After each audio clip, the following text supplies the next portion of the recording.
In today's video, I want to talk about symbols. People wear symbols for a multitude of reasons. And unfortunately, just because two people are wearing the same symbol doesn't mean they have the same reason for wearing it or has the same meaning to them. This particular video, I want to focus on two symbols that I like to wear as pendants sometimes. And that's these two, which have assumptions made when they are seen.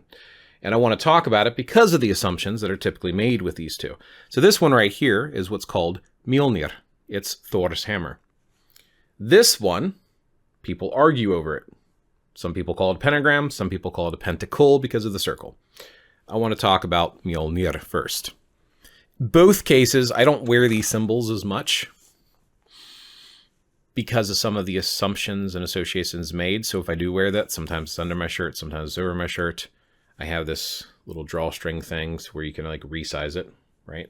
Which is kind of cool. With Mjolnir, this symbol itself is a cultural symbol. Now, I'm not going to go into great detail. My grandma born and raised in Iceland. My mom born in Reykjavik, Iceland.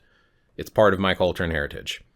This was found in many grave goods, this symbol. This is a modern adaptation of it. I have somewhere around here, I've got like a reproduction of something they found in Gotland, but this is the one that I like. This is the one I bought. This is the one I typically wear. We assume, based upon archaeology, that this was a symbol of protection. Some might call that an amulet. An amulet is typically something that you wear or carry, and it's either the symbol or the material. For example, in Poland, they would wear amber as an amulet for protection. So this is very likely a symbol of protection, and it was probably the most popular from an archaeological standpoint of the symbols. And this survived even to the Christianization of some of the Scandinavian countries. You can actually find molds that have crucifixes, crosses, and Mjolnir side by side. There is an Icelandic wolf cross, which is kind of looks like a hammer as well. So it's a kind of merging a kind of synchronicity between the two different faiths to become its own faith. People don't give up their cultural traditions. There are some in modern practices who see this and instantly think, oh, you're wearing this because you're a Norse pagan. There's even some Norse pagan reconstruction, heathenry, revival movements that will have what's called a hammer test. You have to earn the right to wear this. Nobody owns this.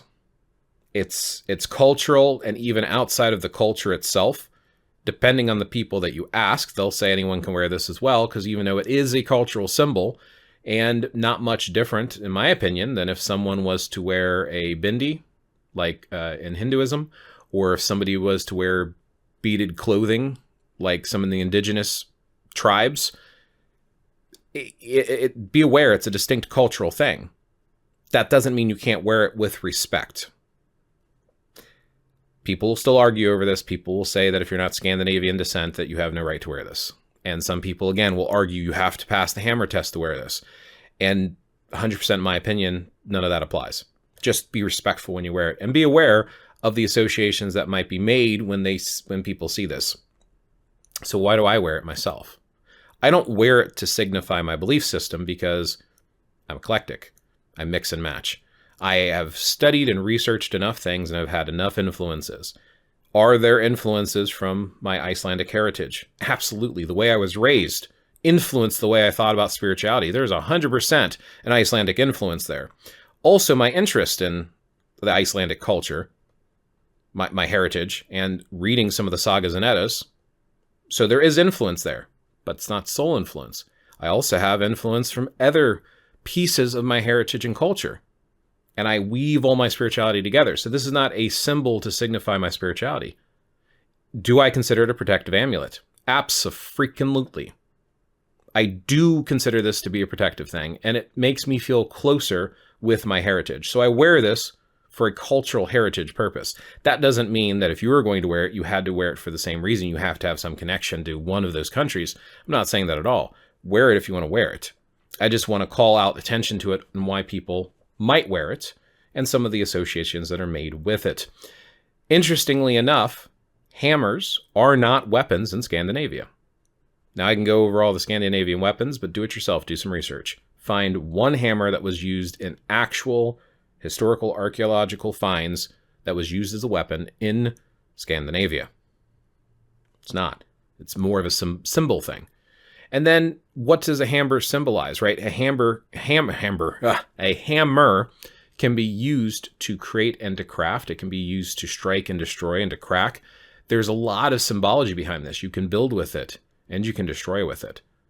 So the symbology behind it can be multifold. And again, Thor is the protector of the realms. In the sagas and Eddas, especially the sagas, it talks about how he protected the people of both this plane of existence and all the 9 realms. He was the protector, especially of Asgard and Mithangardr. So yeah, this is a symbol of protection, absolutely. So that's one thing.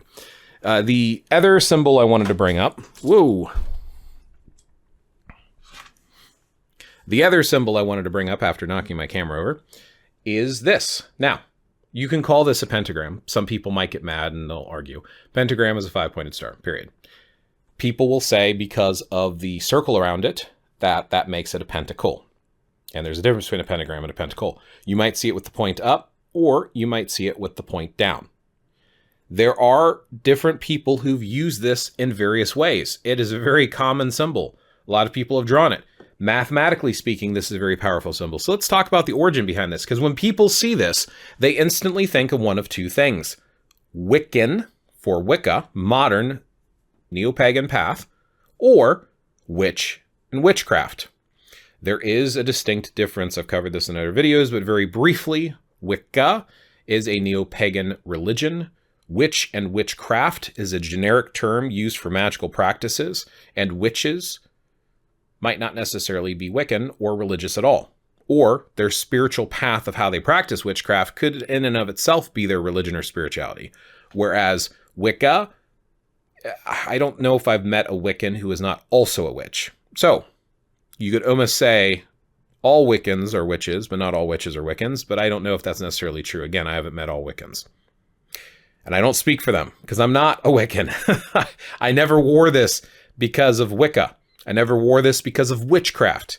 I wore it because of the elemental associations with it in modern esoteric practices, occult, arcane practices. So there's a couple things that this represents. So I want to go through a couple of my notes here. What are some of the origins behind this? So if we go back into Mesopotamia, 3000 BCE. So BCE is before Common Era, CE is Common Era. Other people will use BC as before Christ, and AD, Anno Domini, which is Latin for Year of Our Lord. I prefer BCE and CE. There's an argument over which one to use. Just be aware that when I say BCE, it's the same thing as BC. 3000 BCE, circa 3000, right? So this was a symbol that they had in Mesopotamia. They saw inscriptions of the star itself. Obviously, we've seen this in many places. It's on a freaking American flag, for crying out loud. The star is a very popular symbol. Then we have the Pythagorean mysticism from ancient Greece, which was around 570 to 495 BCE. And the followers, the Pythagoreans, apparently had this symbol, which was regarded as a symbol of health and harmony. And it was associated with golden ratio. And I remember once in high school, and I probably should have looked up the source, that apparently they would use the symbol on the palm of their hand to show each other that they were Pythagorean mathematicians, because they were thinking of things that the average scientific world was not. So it was almost like a secret organization. And then you have it more recently with some of the magic esoteric, and I guess not super recently, but some of the Greco-Roman thought with, like, even with Gnosticism or Hermeticism. So Hermeticism, I could do a whole video on Hermeticism. This symbol was used, and of course it bled into modern esoteric and occult traditions and started getting revived through stuff like the Golden Dawn and Wicca, which is why people associated with that. So what does this symbol actually mean? Depends on the person. There's the mathematical pieces of the pentagram. If you've never looked it up and see how all of the different lines, how they break down and form different shapes that make up the pentagram, is fascinating in and of itself. The Knights Templar would sometimes, I believe, this might be hearsay, I don't have the reference in front of me, so take it as hearsay, would use this to represent Baphomet with the ears, the horns up, the ears down, and then the bottom like the goatee of Baphomet, potentially. I've seen symbols at least use it that way. Some people say if it's inverted, it's satanic. Some people will say that inverted is like, not only because of the goat head references that they would put over it, but they would argue that the 4 elements are being drawn down into you. It's about taking from the world, whereas the reverse with the tip upward is the positive good symbol. Honestly, both of them are positive good symbols. Actually, it just depends on how the person wants to use them. Some, like in the Gnostic belief system, this represented a human being. So the head and the 4 limbs, so the head's upward. So it's like a human with their arms outstretched and their legs spread, and they're kind of standing with all the 5 points. So that's one association with it. The most common one is the elements, the 5 elements, with some of the alchemy and some of the esoteric traditions. It stands for earth, air, fire, water, and spirit, which are the Western elements, and again, associated really heavy with alchemy and Hermeticism there. The circle itself is adding another layer to it, which can represent either a circle of protection, a ritual circle, or just harmony and all of existence, the 5 elements that make up all of existence, or magic, bound in harmony and control. And again, depending on whether it's up or down, depending on how you want to view it, projecting outward, pulling down inward. So this is often associated with being either an amulet, a symbol of protection, or even a talisman, which sometimes is associated with being protection. Other times people will think of that as almost like an arcane battery or having magical powers in and of itself. Just depends on how the practitioner views it. So this symbol is not owned by witches and Wiccans. And just because you see it does not mean the person is a Wiccan or witch. So why did I used to wear this? Because of the elemental association. Because when I was getting into some of the New Age occult stuff back in the 90s, I was viewing this as the 5 elements in harmony and balance. To me, it was a symbol of magic, because when I first got into magic, it was what people were calling witchcraft, even though, I guess at the time, let's face it, witchcraft was a term I knew. It was the only term I knew, the only term that I thought of. I looked at that and I thought witchcraft too. Not that I was calling myself a witch, but that's what I was studying and learning, and I was learning about elemental magic, which I later found out was basically alchemy and Hermeticism. So when I wore that, it was a symbol of magic for me, as well as a symbol of protection, which it was used for, apparently, in some of the more ancient cultures. So it's always interesting to dig into symbols and pendants and the symbology and belief systems behind it instead of making assumptions. You could say the same thing with the cross. People will see a cross or a crucifix and they'll make certain associations and assumptions. People who are not Christian also wear crosses. I know, it's surprising.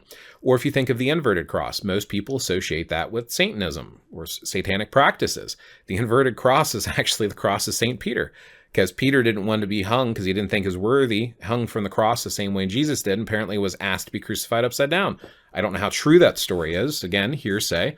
Look it up, confirm it for yourself, but I have heard plenty of references to the inverted cross being the cross of St. Peter. There's a difference between an inverted cross and an inverted crucifix, by the way. But again, just because one group uses it, you can't just associate everything underneath that one group. Do some research, understand what you're using and why you're using it.